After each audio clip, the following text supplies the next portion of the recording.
Hello students.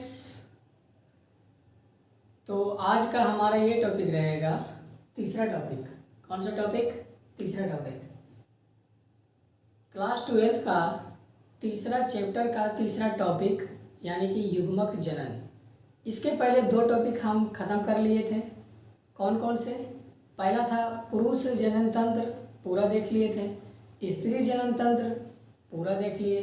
जिन्होंने नहीं देखा जाए हमारे चैनल पर, प्लेलिस्ट में जाए, प्लेलिस्ट में क्लास 12th बायोलॉजी में जाए, उसमें सारा वीडियो मिल जाएगा क्लास 12th का। और जो कोई 10th का है 9th का है तो सबका अलग अलग प्लेलिस्ट बना हुआ है, उसमें जाके देख सकते हैं। तो दो टॉपिक देखने के बाद आज हम तीसरा स्टार्ट करने वाले हैं यानी कि युग्मक जनन। इसको इंग्लिश में बोलते हैं गैमेटोजेनेसिस। क्या बोलते हैं? गैमेटोजेनेसिस। फिर बात आता है युग्मक जनन किसे कहते हैं। तो कहीं भी जेनेसिस नाम का शब्द आ जाए, किसी भी टर्म के पीछे जेनेसिस लगा हो, क्या लगा हो? जेनेसिस। इसका अर्थ समझ जाना है कि इसका मतलब क्या हुआ।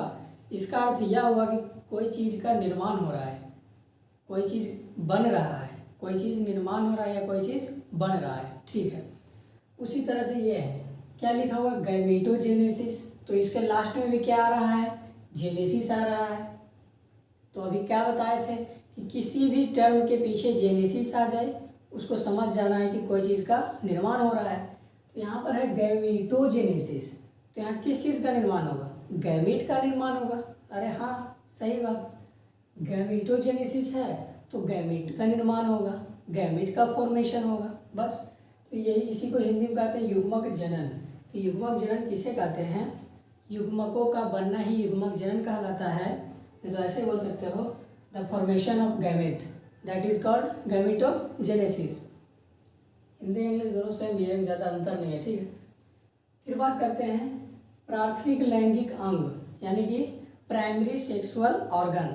प्राइमरी सेक्सुअल ऑर्गन जो होता है तो दो अलग अलग में अलग अलग, जैसे मेल में अलग और फीमेल में अलग। तो मेल में क्या हो जाएगा? पुरुषों में क्या होता है? वृषण, जो कि पुरुष जनन तंत्र में हम बात कर चुके हैं। और स्त्रियों में क्या होता है यानी कि फीमेल में क्या होता है? अंडाशय। ये भी स्त्री जनन तंत्र वाले टॉपिक में हम कर चुके हैं। तो वृषण क्या है, अंडाशय क्या है, आप लोगों को समझ में आ रहा होगा। वृषण बोले तो इसको टेस्टिस बोल देते हैं और इसको ओवेरी। क्या? ओवेरी मतलब अंडाशय। ठीक है, तो ये क्या है? ये मेल में जो वृषण है या फीमेल में जो ओवेरी है, ये क्या है? ये है primary sex organ, primary sexual organ या प्राइमरी सेक्स ऑर्गन बोल सकते हैं। इससे क्या होगा? इसी में इससे युग्मक बनेगा। क्या बनेगा? गैमीट बनेगा। हम पढ़ क्या रहे हैं? गैमेटोजेनेसिस। तो गैमीट बनेगा। मेल में मेल का गैमेट बनेगा, फीमेल में फीमेल का गैमेट बनेगा। तो मेल में क्या है? टेस्टिस है, तो टेस्टिस के अंदर मेल का गैमेट बनेगा। फीमेल में क्या है? ओवेरी है, तो ओवेरी के अंदर फीमेल का गैमेट बनेगा। तो आप लोग को पता होगा कि मेल का जो गैमेट होता है उसको बोलते हैं स्पर्म। क्या बोलते हैं? स्पर्म। मेल गैमेट क्या होता है? स्पर्म यानी कि शुक्राणु। और फीमेल गैमेट में क्या बनता है? अंडाणु यानी कि ओवा। ठीक है, तो ये किस प्रक्रिया द्वारा बन रहा है? ये गैमेटोजेनेसिस द्वारा बन रहा है। किसके द्वारा? गैमेटोजेनेसिस द्वारा। यानी कि कोई भी प्राथमिक लैंगिक अंग में यानी कि पुरुष का हो या स्त्री का हो, उसमें पुरुष का युग्मक बन रहा हो या स्त्री वाले में स्त्री का युग्मक बन रहा हो। बन क्या रहा है? युग्मक बन रहा है। तो वही तो बोले थे, युग्मक का बनना क्या कहलाता है? गैमेटोजेनेसिस कहलाता है। तो पूरा गैमेटोजेनेसिस समझ में आ गया। अब देखेंगे कि स्पर्म का निर्माण होता है तो कैसे होता है, और अंडाणु का निर्माण होता है तो कैसे होता है। बिल्कुल ऐसे ही स्टेप बाय स्टेप पढ़ने में मज़ा आता है। जैसे बताया था कि शुक्राणु कहाँ पर बनता है, तो बताया था कि टेस्टिस में बनता है। टेस्टिस कहाँ होता है? वृषण कोश में होता है। वृषण कोश में 2 वृषण होते हैं। वृषण के अंदर स्पर्म बनते हैं, इसीलिए तो ये बाहर होता है। बाकी सारा ऑर्गन कहाँ होता है? शरीर के अंदर होता है। सब बता चुके हैं। उसमें भी बताए थे कि वृषण में भी कहाँ होगा, तो सेमिनिफेरस ट्यूब्यूल में होगा, बताए थे। फिर बात आता है, जब सेमिनिफेरस ट्यूब्यूल को काटे थे तब हम देखे थे 3 अलग अलग चीज़ मिला था। जैसे एक जर्म सेल मिला था, सर्टोली सेल मिला था, और क्या था? लीडिंग सेल था। ठीक है, अलग अलग। तो उसमें भी कहाँ निर्माण हो रहा था, किससे निर्माण हो रहा था स्पर्म?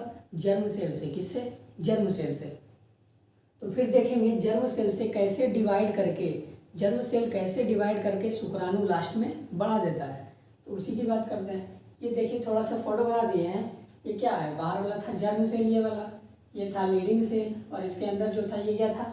शर्टोली सेल। ये जर्म सेल है, क्या है? Germ cell. अब आप लोग को ये पता होगा कि ह्यूमन बॉडी का कोई भी सेल, युग्मक छोड़कर कोई भी सेल क्या होता है? डिप्लॉयड होता है। चाहे किसी का भी ले लो, दुनिया में कोई भी सेल हो, उसके युग्मक को छोड़ दे, उसको गैमेट को छोड़कर उसका कोशिका कैसा होता है? तो डिप्लॉयड होता है, यानी कि द्विगुणित होता है। इसीलिए यहाँ पर 2n लिखे हैं, ठीक है। तो जर्म कोशिका कितना होता है? 2n होता है।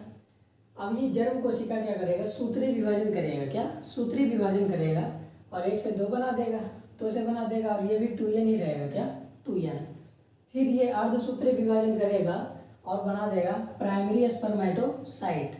ये 4-5 स्टेप में पूरा होने वाला है, इसके सीक्वेंस भी याद रखना है, ठीक है। पहले स्पर्मेटोगोनिया बनेगा पहला, दूसरा बनेगा प्राइमरी स्पर्मेटोसाइट, फिर बनेगा सेकेंडरी स्पर्मेटोसाइट, फिर बनेगा स्पर्मेटिड, फिर बनेगा लास्ट में स्पर्मेटोजोआ या स्पर्म, उसी को बोलते हैं, ठीक है। ये पहला स्टेप हो गया, दूसरा स्टेप, ये तीसरा स्टेप, ये चौथा, और ये पाँचवा। 5 स्टेप में ये पूरा स्पर्म का निर्माण हो जाता है।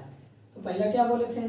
स्पर्मेटोगोनिया, यानी सबसे पहले जर्म कोशिका था, जर्म सेल था, ये डिवाइड किया, यानी कि सूत्री विभाजन किया, 1 से 2 में बना, इसको बोल दिया स्पर्मेटोगोनिया। गुणसूत्र की संख्या सेम समान रही, समसूत्री विभाजन है इसलिए गुणसूत्र की संख्या सेम रही। और जब यहाँ से अर्धसूत्री विभाजन किया तो जो बना प्राइमरी स्पर्मेटोसाइट, इसको हिंदी में बोले तो प्राथमिक शुक्राणु कोशिकाएं, तो इसमें अर्धसूत्री विभाजन किया, तो ये 2n था, तो इसका आधा हो जाएगा, यानी कि n हो जाएगा, आगुणित हो जाएगा। फिर ये दूसरी बार जब आगुणित, फिर से ये अर्धसूत्री विभाजन ही करेगा और सेकेंडरी स्पर्मेटोगोनिया बनाएगा।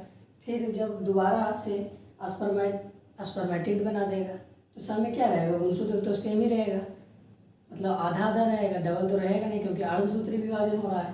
तो ये चौथा स्टेप में स्पर्मेटिड बना, इसको बोल देते हैं शुक्राणु प्रशु, हिंदी में शुक्राणु प्रशु।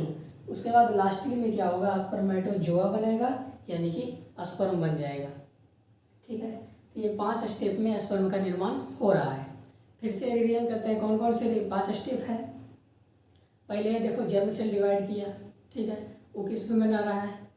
स्पर्मेटो, देखो ये जर्म सेल है ना, जर्म सेल किस में बन रहा है? स्पर्मेटोगोनियम बन रहा है।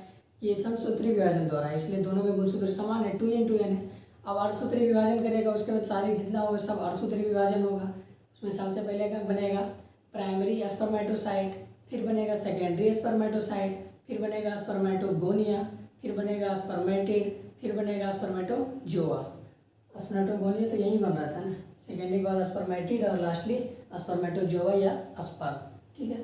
तो ये 5 स्टेप में शुक्राणु का निर्माण हो रहा है। देखो लास्ट में ये शुक्राणु बन गया, ठीक है। फिर थोड़ा सा बात ये बताते हैं कि ये जब शुक्राणु जनन हो जाता है, यानी कि शुक्राणु का निर्माण हो जाता है, उसके बाद आफ्टर फॉर्मेशन स्पर्म, मतलब शुक्राणु निर्माण के बाद ये शुक्राणु कहाँ चला जाता है? तो जर्म सेल डिवाइड करके शुक्राणु बना दिया। अब ये शुक्राणु कहाँ जाता है? भोजन प्रदान करने के लिए, पोषण प्रदान करने के लिए ये सर्टोली सेल में जाके अपना मुंडी घुसड़ देता है, ठीक है। इसी से ये खाना पीना लेते रहता है, ठीक है। वही बात लिखे यहाँ पर, शुक्राणु जनन के बाद, क्या? शुक्राणु जनन के बाद शुक्राणु सर्टोली सेल में इम्बेडेड हो जाता है, यानी कि अंतः स्थापित हो जाता है, ताकि उसको भोजन मिले, ताकि उसको पोषण प्रदान हो, ठीक है। तो सर्टोली सेल इसको भोजन प्रदान करता है। फिर बात करते हैं, अगला है क्या? विरिसेचन। क्या है? विरिसेचन, एक टर्म दिया हुआ है विरिसेचन, यानी कि इसको बोलते हैं स्पर्मिएशन। क्या? स्पर्मिएशन। स्पर्मिएशन क्या होता है? जिस प्रक्रिया द्वारा, क्या? जिस प्रक्रिया द्वारा शुक्राणु जहाँ से निकलता है, कहाँ से? शुक्राणुजनक नलिका से। जिस प्रक्रिया द्वारा शुक्राणु शुक्रजनक नलिकाओं से निकलता है या रिलीज होता है, उस प्रक्रिया को क्या कहते हैं? विरिसेचन कहते हैं, यानी कि स्पर्मिएशन कहते हैं, ठीक है। फिर गैमेटोजेनेसिस तो हो गया। अब फिर बात करते हैं कि शुक्राणु का निर्माण हुआ, और शुक्राणु के बाद क्या हुआ? ये कहाँ भोजन प्राप्त करने के लिए गया? सर्टोली सेल में गया। सर्टोली सेल के बाद क्या हुआ? एक क्रिया हुआ। कौन सी क्रिया? विरिसेचन। ये कैसी क्रिया है? ये जहाँ से निकलता है यानी शुक्र जनन नलिका से शुक्राणु का निकलना ही ये जो क्रिया कहलाए ये विनिषेचन कहलाएगा, यानी कि स्पर्मिएशन कहलाएगा। हेलो स्टूडेंट्स, क्या पढ़ रहे थे आप लोग? हम क्या बता रहे थे? युग्मक जनन। क्या इसके जस्ट पहले क्या बताया? युग्मक जनन यानी कि गैमेटोजेनेसिस। तो बताएं कि गैमेटोजेनेसिस किसे कहते हैं? गैमेट का फॉर्मेशन होना, the formation of gamete, gamete का फॉर्मेशन होना यानी कि युग्मक का बनना ही युग्मक जनन कहलाता है। तो बताए थे प्राथमिक लैंगिक अंग द्वारा से पुरुष में बनेगा तो स्पर्म बनेगा, पुरुष में क्या बनेगा? स्पर्म बनेगा। स्त्री में क्या बनेगा? स्त्री में क्या बनेगा? ओवा बनाएगा यानी कि अंडाणु बनाएगा। तो किससे बनेगा? प्राथमिक लैंगिक अंग से। तो पुरुष का प्राथमिक लैंगिक अंग कौन है? बताओ, पुरुष का प्राथमिक लैंगिक अंग कौन है? हम बताए थे पहले, नहीं याद है? याद है तो रिवाइज करो, ठीक है। पुरुष का पहला अंग है जिसमें बनता है वो है वृषण। क्या है? वृषण। उसी में तो स्पर्म बन रहा है। और स्त्री का प्राथमिक अंग क्या है? प्राथमिक लैंगिक अंग क्या है? अंडाशय, जिसमें अंडाणु बनता है, ठीक है। तो उसी से पुरुष का नर युग्मक बन जाएगा शुक्राणु और स्त्री का ये बन जाएगा अंडाणु। फिर बात किए थे कि शुक्राणु भी कैसे बनेगा, तो किसमें बनेगा? वृषण के अंदर बनेगा। वृषण के अंदर बहुत सारे शुक्राणुजनक नलिकाएं होती है, उसके अंदर बनती है। फिर उसका भी हमने टीएस काट के देखा तो बहुत सारे लेयर देखने को मिला, 3 layer, germ cell, leading cell, सटोली सेल। फिर जर्म सेल देखे थे कि कैसे अर्धसूत्री विभाजन कर रहा था और 5 स्टेप द्वारा लास्टली स्पर्म का निर्माण कर रहा था। स्पर्मेटो है स्पर्म का निर्माण कर रहा था। तो फिर देखते हैं कि स्पर्म का फोटो देख लेते हैं। ये कैसी संरचना? ये सूक्ष्मीय संरचना है, मतलब कि ये माइक्रोस्कोप से दिखाई देने वाला संरचना है, ये ऐसे ही नहीं दिखाई देगा, ठीक है। फिर ये बताते हैं इसके बारे में कि ये जो स्पर्म है इसके 3 भाग होते हैं। कितने भाग? 3 भाग। एक शीर्ष होते हैं, दूसरा मध्य होते हैं और तीसरा पूंछ होता है। फिर चलिए देखते हैं। ये रहा स्पर्म का डायग्राम। जैसे कि अभी बताया कि स्पर्म का कितने भाग? 3 भाग। कौन कौन? शीर्ष, मध्य और पूंछ। तो ये देखो शीर्ष मतलब क्या हुआ? हेड हुआ, हेड हो गया, लग भी रहा है हेड जैसा। और ये हो गया मिडिल पीस यानी कि मध्य वाला भाग, जो मध्य वाला भाग मिडिल पीस। और ये जो दिख रहा है ये क्या हो गया? पूंछ हो गया, टेल इसको बोलते हैं, टेल रीजन। तो इसमें 3 भाग होता है स्पर्म का। कितने भाग? 3 भाग। कौन कौन? एक हेड होता है, दूसरा मध्य होता है और तीसरा पूंछ होता है यानी कि टेल होता है, ठीक है। तो हेड वाले रीजन में 2 चीज़ आ जाएगा। जैसे एक तो आ जाएगा हेड वाले रीजन में ये, इसमें क्या रह जाएगा? प्लाज्मा झिल्ली भी आ जाएगा। न्यूक्लियस इसी के अंदर होता है, हेड के अंदर ही। और यहाँ पर एक भाग होता है नेक, यानी कि नेक बोले तो गर्दन। नेक मतलब गर्दन, ये ग्रीवा इसी बोलते हैं। स्पर्म जो होता है उसका ग्रीवा यूज करते हैं, ठीक है। और ये क्या हो गया? ये मध्य में है तो मिडिल पीस, इसको मिडिल पीस बोलते हैं। और ये क्या हो गया? पूंछ जैसा लग रहा है तो टेल रीजन होगा, पूंछ वाला। तो इसके बीच में क्या होता है? केंद्रक होता है जो कि आगुनित केंद्रक होता है। अब ये आगुनित क्या है, यन क्या है? जब हम बता रहे थे उसमें शायद दूसरा चैप्टर में या पहला चैप्टर में, तो वहाँ पर बताए थे आगुनित और द्विगुणित का बहुत ही डिटेल से बताए थे कि युग्मक बनेगा तो आगुनित या द्विगुणित कैसे बनता है, ठीक है। गैमेट के बारे में बताए थे। तो ये आगुनित है, इसका मतलब क्या है? दुनिया का कोई भी सेल हो उसका सेल कैसा होगा? द्विगुणित होगा। लेकिन हम बताए थे कि गैमेट को छोड़कर, उसके युग्मक को छोड़कर। क्यों युग्मक को छोड़कर? क्योंकि युग्मक में उससे आधा गुणसूत्र होता है। कितना? आधा, इसलिए इसको आगुनित बोला जाता है। तो ह्यूमन बॉडी का कोई भी सेल ले लो तो वो 2n होगा। और अगर जो उसका बोल देगा कि गैमेट का या किसी भी ऑर्गेनिज्म का बोल दे उसके गैमेट का, तो उसका आधा गुणसूत्र होगा। इसे हमने देखा था। जैसे मनुष्य क्या पूरा सेल में 46 गुणसूत्र यानी कि 23 जोड़ा है। और पूछ देगा मानव के युग्मक में, मानव के युग्मक यानी कि पुरुष के युग्मक में कितना गुणसूत्र होगा? तो 23 जोड़ा नहीं, सिर्फ 23 होगा। तो उसका आधा हो गया कि नहीं? 23 जोड़ा मतलब 46 के आधा 23, ठीक है। इस तरीके, इसलिए यहाँ पर यन होता है, यन न्यूक्लियस हो देता है, ठीक है। और इसके चारों ओर प्लाज्मा झिल्ली क्या होता है? एक परत इसके घेरे हुए रहता है, ठीक है। और स्पर्म के हेड वाले भाग में ऊपर एक टोपी नुमा आकृति होती है, कैप नुमा आकृति होती है, जिसे क्या बोलते हैं? एक्रोजोम। क्या? एक्रोजोम, हिंदी में अग्रपिंडक। अग्रपिंडक, इसी के अंदर एंजाइम पाया जाता है। इसी के अंदर कुछ एंजाइम पाया जाता है जो क्या करेगा? पेनिट्रेट करेगा, किसको, ओवा को छेद करने में ये मदद करता है, हेल्प करता है, ठीक है। तभी तो ओवा को छेद करेगा और फर्टिलाइजेशन की क्रिया होगी, ठीक है। तो ये देख लेते हैं। और इसके स्पर्म के मध्य वाले भाग में, स्पर्म के मिडिल पीस वाले भाग में क्या पाया जाता है, बहुत सारे माइटोकॉन्ड्रिया पाए जाते हैं। क्या, बहुत सारे माइटोकॉन्ड्रिया पाए जाते हैं। फिर बात आता है माइटोकॉन्ड्रिया क्यों पाए जाते हैं। तो आप लोग जानते हो कि सेल में माइटोकॉन्ड्रिया जो होता है, माइटोकॉन्ड्रिया को बोला जाता है the powerhouse of the cell, यानी कि ऊर्जा का ग्रिड, ऊर्जा का पावर कहा जाता है इसे, ठीक है। ऊर्जा का घर भी कहा जाता है। क्यों, किसकी, इसमें क्रेब्स साइकिल चलता है, उसके दौरान एनर्जी यानी कि एटीपी का निर्माण होता है।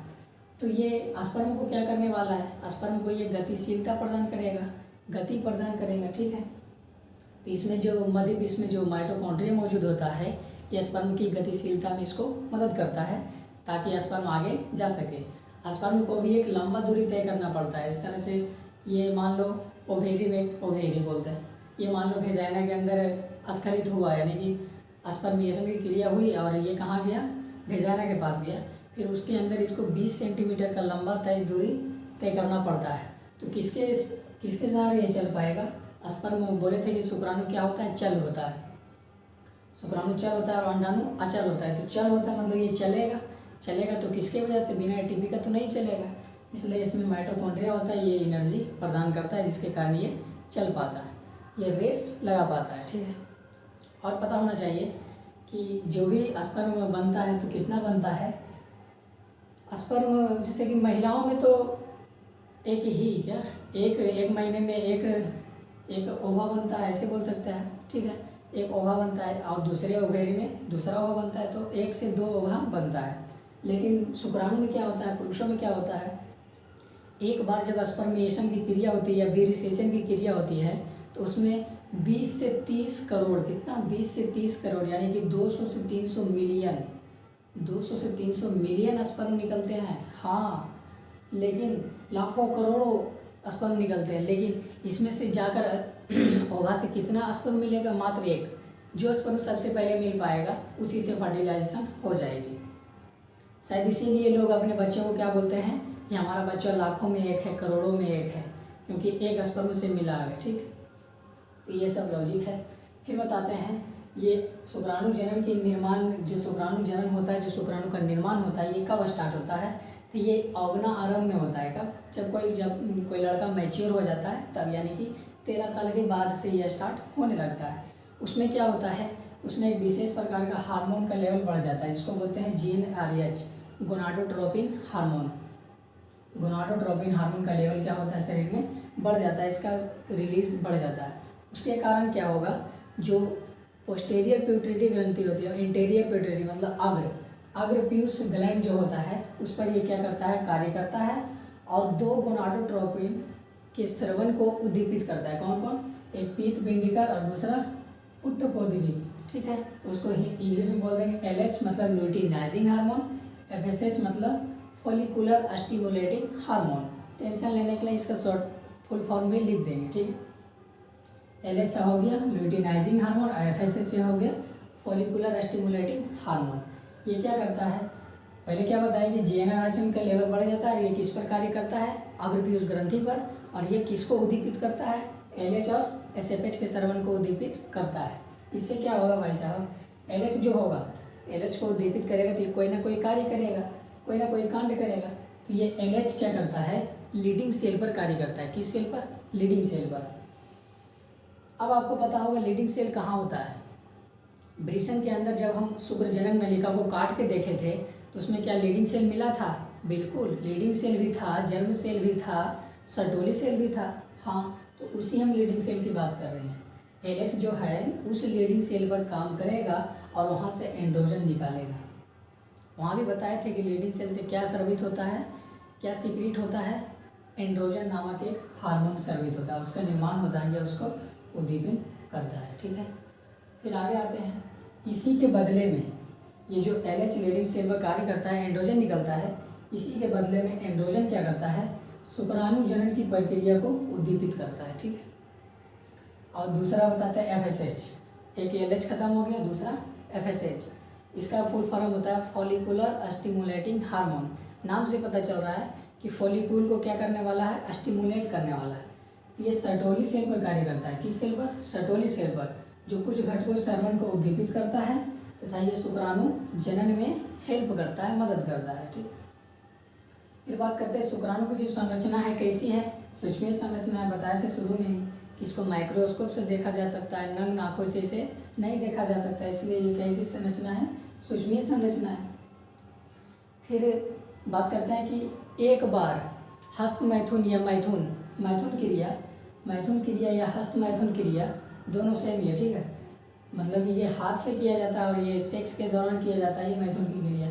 तो उसके दौरान जो भी स्पर्म इजैकुलेट होता है, जो भी स्पर्म बाहर निकलता है, तो कितना स्पर्म उसमें रहता है, 20 से 30 करोड़, बोले थे 200 से 300 मिलियन। ठीक है, 200 से 300 मिलियन। इसमें से जो 60% स्पर्म है वो निश्चित आकार का होता है, निश्चित आकार का होता है, निश्चित आकृति और आकार का। ठीक, निश्चित आकार और आकृति, निश्चित आकार और आकृति वाली होनी चाहिए। ठीक है, और इसका जो 40% होता है आवश्यक रूप से सामान्य जनन क्षमता के लिए जरूरी होता है या तीव्र गतिशील प्रदर्शित करता है। ये जो 60% स्पर्म है निश्चित आकार वाला होगा, निश्चित आकृति वाला होगा, लेकिन जो 40% है वो आवश्यक रूप से सामान्य जनन क्षमता के लिए, नॉर्मल जो जनन क्षमता होता है उसके लिए तीव्र गतिशील प्रदर्शित करेगा। मतलब तेज़ी से यह स्पर्म जा पाएगा। 40% स्पर्म जो है कि तेज़ी से जा पाता है, बाकी सब इधर ही मर जाता है, नहीं जा पाता है, क्योंकि उतना तेज़ी से नहीं जा पाता है। क्या स्पर्म का एक दौड़ है, रेस लगा हुआ है। ठीक है, जो सबसे पहले जाएगा वही फर्टिलाइज करेगा। आगे भी इसके बारे में डिटेल बताएंगे। फिर बात करते हैं, ये शुक्राणु सहायक नलियों द्वारा वहित होता है। ये कौन सी नली द्वारा वहित होगा, शुक्राणु सहायक नली। वही जहाँ निर्माण होगा वहाँ से, तो शुक्राणु जनन नलिका में ही तो शुक्राणु का निर्माण हो रहा है, तो वहीं से तो बाहर निकलेगा, वहीं से तो बहेगा। वही लिखे हैं, शुक्राणु सहायक नलियों द्वारा वहित होता है। फिर शुक्राणु की परिपक्वता और गतिशीलता के लिए क्या क्या जरूरी है, अधिवृषण, शुक्रवाहक, शुक्राशय और प्रोस्टेट ग्लैंड का भी स्रवण जरूरी है। किसके लिए, शुक्राणु की परिपक्वता और गतिशीलता के लिए। अधिवृषण क्या करता है, भोजन प्रदान करता है। ठीक है, शुक्रवाहक है, उसको निकलने में मदद करता है। मतलब ये सब जो भी है उसके मैच्योर करने में और गतिशीलता के लिए कौन कौन सी जरूरी है, अधिवृषण, शुक्रवाहक, शुक्राशय और प्रोस्टेट ग्लैंड, यानी कि प्रोस्टेट ग्लैंड यानी पुरस्थ ग्रंथि, इसको हिंदी कहते हैं। अच्छा, कोई बात नहीं, प्रोस्टेट ग्लैंड ही ठीक है। ये क्या करता है, इसका श्रवण भी जरूरी है। और फिर बोलेंगे कि वीर्य किसको बोलेंगे, शुक्राणु और शुक्राणु प्लाज्मा को मिला देंगे तब उसको बोलेंगे वीर्य। ठीक है, इतना तो बात कर लिए। फिर आता है, फिर बताएंगे स्पर्म का लाइफ क्या होता है, स्पर्म को कैसे बढ़ाया जा सकता है। ठीक, फिर स्पर्म के बारे में और कुछ बताते हैं।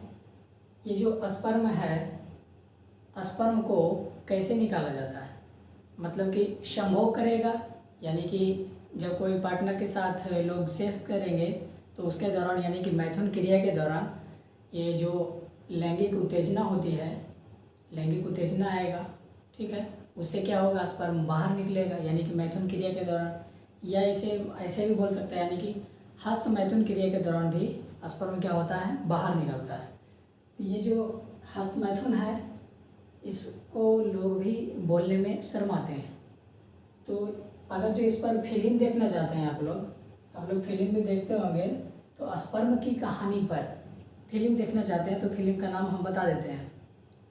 एक था क्या, बिक्की डोनर, फिल्म का नाम है बिक्की डोनर। उसमें कौन थे, डॉक्टर चड्डा। उसमें डॉक्टर चड्डा इतना बार स्पर्म बोलते हैं, यानी कि स्पर्म इतना बार बोलते हैं कि बहुत बार बोलते हैं, ताकि आप लजाइएगा नहीं स्पर्म बोलने में। स्पर्म और मास्टरबेशन बहुत बार ये शब्द यूज किया गया है, लेकिन हम लोग जब बोलते हैं मास्टरबेशन तो आप लोगों को हंसी आ रही होगी, यार ये आ रही है, क्या बोल रहा है यार, मास्टरबेशन बोल दिया, हस्त मैथुन बोल दिया, लगता बड़ा चीज़ बोल दिया। पढ़ाई है, जानकारी है, तो क्या बात है, इसके बारे में क्या लग रहा है, क्या बुराई हम कर रहे हैं किसी का, क्या नहीं, ये जानकारी है, पढ़ाई है, ये सब तो जानना चाहिए। ठीक है, पता नहीं लोगों की क्या अवधारणा होती है, लोग गाली देते हैं उस टाइम नहीं शर्माते, बिल्कुल भी नहीं ना, निफिक्र होकर गरियाते हैं। पता नहीं किसे गाली दे देते हैं यार। और जब पढ़ने का बारी आएगा, कुछ समझने का बारी आएगा, उस टाइम मुँह छुपाएगा, अरे यार ये क्या बोल दिया, स्पर्म, क्या बोल दिया, कॉन्डोम, क्या गजब हाल है यार। हम लोग तो स्टूडेंट हैं, लेकिन शर्माना नहीं चाहिए, ठीक है। जो पढ़ना है वो पढ़ना है, सीधी सी बात। तो स्पर्म के बारे में बताते हैं। स्पर्म जो होगा वो क्या होता है, सेक्स संभोग शुक्राणुओं के लिए अच्छा होता है। स्पर्म के लिए क्या अच्छा होता है, सेक्स करते रहना, नियमित सेक्स करते रहेगा तो शुक्राणु के लिए अच्छा बात है, ठीक है। और क्या होता है, नियमित वीर्यपात शुक्राणुओं की गुणवत्ता को बढ़ाता है। बार बार जो स्पर्मिएशन होगा नियमित रूप से, ज़्यादा नहीं, नियमित रूप से स्पर्मिएशन की क्रिया होगी तो उससे क्या होता है, शुक्राणु में गुणवत्ता बढ़ती है। शुक्राणु की गुणवत्ता क्या होती है, बढ़ती है, यानी कि फर्टिलिटी दर इसका बढ़ता है। लेकिन और क्या है, मास्टरबेट, क्या मास्टरबेट, लोग मास्टरबेट बोलता है कि क्या मास्टरबेट अच्छा है या गलत है। तो मास्टरबेट लड़का और लड़की दोनों करता है, ऐसा थोड़ी कि सिर्फ मास्टरबेट लड़का ही करता हो, नहीं, लड़की भी करती है मास्टरबेट। आज बताते हैं। मास्टरबेट सेहत के लिए अच्छा होता है, क्या मास्टरबेट सेहत के लिए अच्छा होता है, इसीलिए तो करता है। सेहत के लिए बुरा होता तो क्यों करता, सीधी बात। मास्टरबेशन क्या है, सेहत के लिए बहुत ही अच्छा है। इससे क्या होता है, हमारे बॉडी में खुशी वाले हार्मोन रिलीज होते हैं, क्या बहुत सारे खुशी दिलाने वाले हार्मोन रिलीज होते हैं। उससे क्या होता है, देखो, इससे खुशी दिलाने वाले हार्मोन क्या होता है, बढ़ जाता है। उससे क्या होता है, तनाव घट जाता है, इसको बोले तो टेंशन कम जाता है, थकान भी कम जाता है। और ऐसा करने पर, मास्टरबेशन करने से क्या होता है, सिस्ट बनने से, महिलाओं में सिस्ट बनना और पुरुषों में प्रोस्टेट कैंसर का भी खतरा कम जाता है। लेकिन ये जो मास्टरबेशन है, इसके बारे में साइंटिस्ट लोग बताते हैं कि ये 1 वीक में, कितने 1 वीक में, एक सप्ताह में 1 से 2 बार कोई दिक्कत नहीं है। अगर आप एक सप्ताह में 1 से 2 बार मास्टरबेशन कर रहे हैं तो ये आपके लिए अच्छा है, बहुत ही फायदेमंद है। क्यों, क्योंकि ऐसे क्या होता है, इससे क्या होता है, मास्टरबेट सेहत के लिए अच्छा होता है। क्या होता है, खुशी दिलाने वाले हार्मोन रिलीज होता है, इससे क्या होता है, तनाव घटता है, निखार भी आता है, ठीक है। और ये क्या होता है, शुक्राणु की गुणवत्ता भी बढ़ाता है। अभी तो होता है कि नियमित वीर्यपात शुक्राणु की क्या करता है, गुणवत्ता बढ़ाता है। तो ये नियमित हुआ, ये बहुत ही अच्छा हुआ। लेकिन लोगों का क्या होता है, इससे एडिक्शन हो जाता है, मतलब इसकी लत लग जाती है, वो बुरा चीज़ है, वो बुरा चीज़ है यार। जैसे वो क्या हुआ कि मान लो कोई लड़का 1 से 2 बार कर रहा है सेहत के अच्छा के लिए, लेकिन उसको लत लग गया है, वो ऐसा हो गया कि उसके लिए पोर्न देखना मजबूरी हो गया है। अब पोर्न भी बोले होंगे तो कुछ लोग हंसते होंगे कि अरे यार ये तो पोर्न भी बोल दिया, मतलब कि जितना अश्लील वाली बात है सभी बता रहे हैं, लेकिन जो जानकारी है वही तो दिला रहे हैं, ठीक है। तो 1 वीक में 1 से 2 बार मास्टरबेशन अच्छा है, कर सकते हैं। लेकिन यही अगर जो एक वीक में सातों दिन कर लिया मास्टरबेशन, ये गलत तरीका है, ठीक है। ये इसका लत हो जाएगा। लड़का क्या करता है, उसका मजबूरी हो जाता है, मजबूरी क्या, उस चीज़ का एडिक्शन हो जाता है, उसके बिना उसको मन नहीं लगने लगता है, वो कुछ कर नहीं पाता है, उसको ऐसा लगता है, उसके मन में ऐसा कुछ बन जाता है कि हम नहीं करेंगे तो ये कुछ नहीं हो पाएगा, ऐसे कुछ नहीं हो पाएगा, पता नहीं है, उसको लत लग जाता है और पोर्न देखना उसकी मजबूरी हो जाती है। जब पोर्न देखता है तो फिर डोपामिन रिलीज होता है, हमारे शरीर में हार्मोन रिलीज होता है, इससे लैंगिक उत्तेजना पैदा होती है, सेक्सुअल एक्टिविटीज़ होते हैं शरीर में, ठीक है। उसी के कारण क्या होता है, हस्तमैथुन हो जाता है और स्पर्म तो बाहर निकलेगा ही। हस्तमैथुन क्रिया हो चाहे मैथुन क्रिया हो, स्पर्म तो बाहर निकलेगा ही। तो नॉर्मली 1 वीक में 1 से 2 बार स्पर्म निकाल सकते हो आप लोग, हस्तमैथुन की क्रिया कर सकते हो, ठीक है। और ये स्त्री भी करती है, ठीक है, यानी कि सिर्फ पुरुष ही करता है ऐसा बात नहीं है, मास्टरबेशन स्त्री भी करती है, ठीक है, पुरुष भी करता है और स्त्री भी करता है, ये दोनों के लिए है, ठीक है, इससे शर्माना नहीं है। क्यों, अगर जो फिल्म देखना चाहता है बताया, नाम बताए कि नहीं, क्या बताया, एक विक्की डोनर,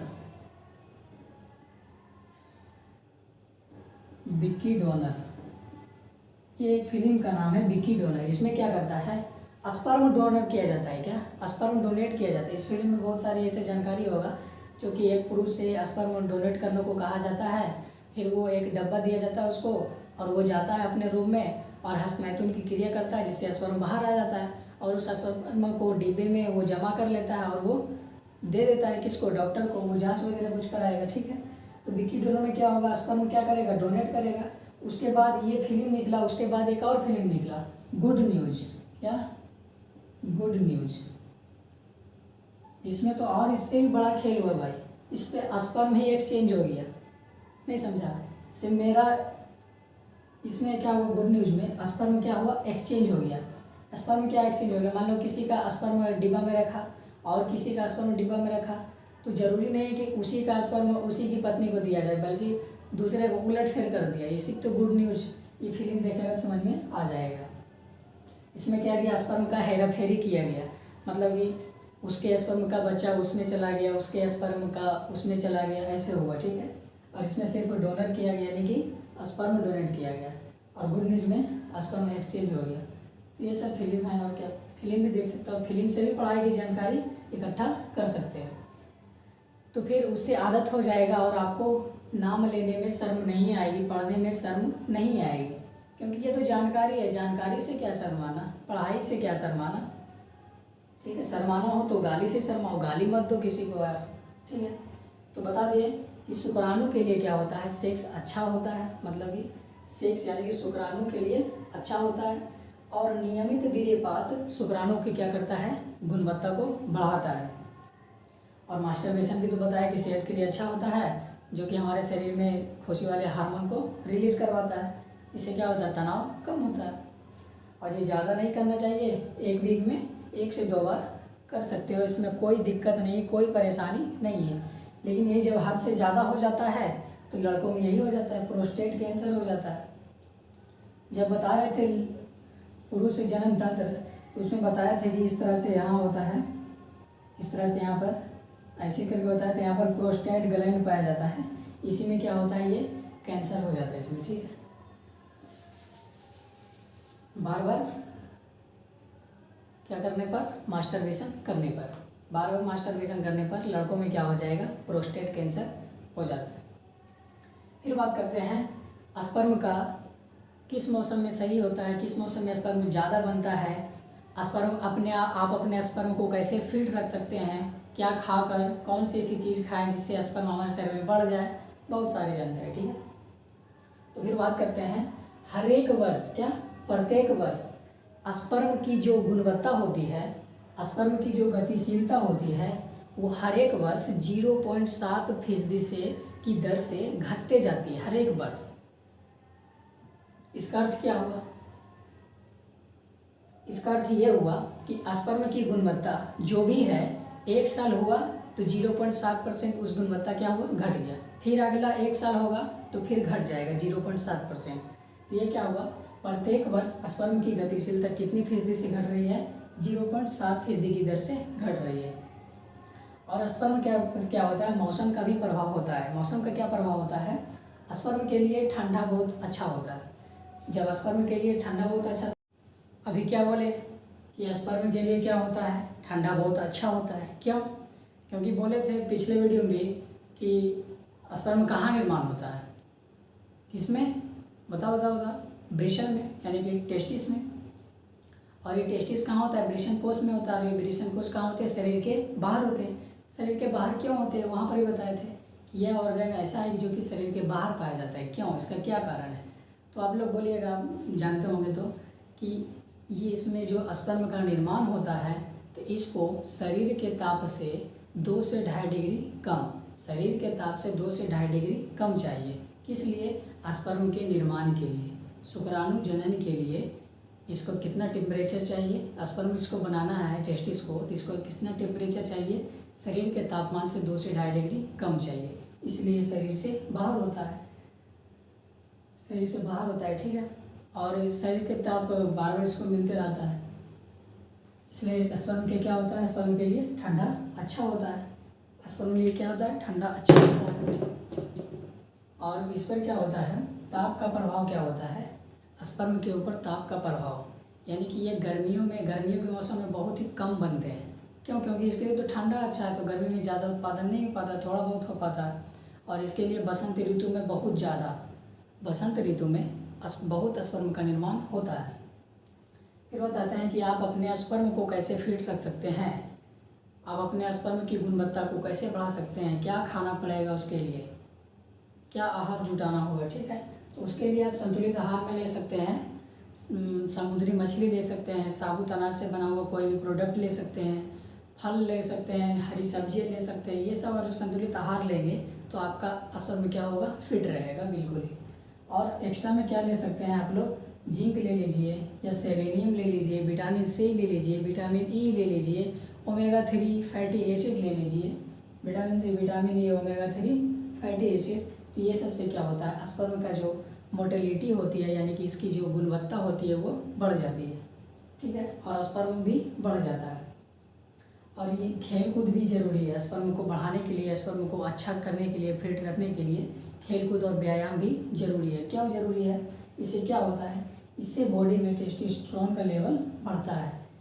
खेल कूद और व्यायाम से क्या होता है, बॉडी में टेस्टोस्टेरोन का लेवल बढ़ता है, जो कि कौन रिलीज करता है, टेस्टिस रिलीज करेगा, टेस्टोस्टेरोन है तो, और उससे क्या होगा, स्पर्म ज़्यादा बन पाएगा, ठीक है। टेस्टोस्टेरोन ज़्यादा निकलेगा, रिलीज होगा तो स्पर्म भी ज़्यादा बनेगा। तो आप लोगों ने देखा और पूरा जाना कि स्पर्म क्या होता है, स्पर्म कैसे बनता है, शुक्राणु जनन कैसे होता है, ठीक है। पूरा देख लिए, युग्मक जनन, शुक्राणु जनन देख लिए। अब देखेंगे अंडाणु जनन, जो कि अगला टॉपिक रहेगा। हालांकि ये सब जो एक्स्ट्रा बताएं ये सब परीक्षा में नहीं पूछता है, लेकिन जानकारी के लिए दे दिए, क्योंकि आप लोग यूट्यूब पे बहुत जगह सर्च मारते होंगे कि हस्तमैथुन कैसे होता है, या हस्तमैथुन करने से क्या फ़ायदा है, क्या नुकसान है, क्या सिर्फ लड़का ही हस्तमैथुन करती है, क्या सिर्फ लड़की ही करती है, लड़का लड़की दोनों करता है, इसे कितना करना चाहिए, कितना नहीं करना चाहिए, ज़्यादा करने पर क्या होता है, और आप अपने स्पर्म की संख्या कैसे बढ़ा सकते हैं, क्या खाकर बढ़ा सकते हैं, या स्पर्म को कैसे फिट रख सकते हैं। इस वीडियो में हमने स्पर्म के बारे में सारी जानकारियाँ प्राप्त कर ली है। ये सब एग्ज़ाम में नहीं आएगा, ये सब जानकारी के लिए बता दिए हैं, ठीक। हाँ, तो क्या बताएं, पूरा स्पर्म के बारे में हो गया, यानी कि शुक्राणु जनन भी हो गया और इसमें शुक्राणु का निर्माण हुआ, और स्पर्म के बारे में सारी जानकारी को देखें। फिर मिलते हैं अगले वीडियो में किस टॉपिक के साथ, अंडाणु जनन का वीडियो लेकर आएंगे अगला, यानी कि जो भी युग्मक जनन का ही रहेगा। उसके अगला हम क्या पढ़ेंगे, आर्तक चक्र यानी कि मेंस्ट्रुअल साइकिल। तो मिलते हैं अगले वीडियो में, तब तक के लिए धन्यवाद।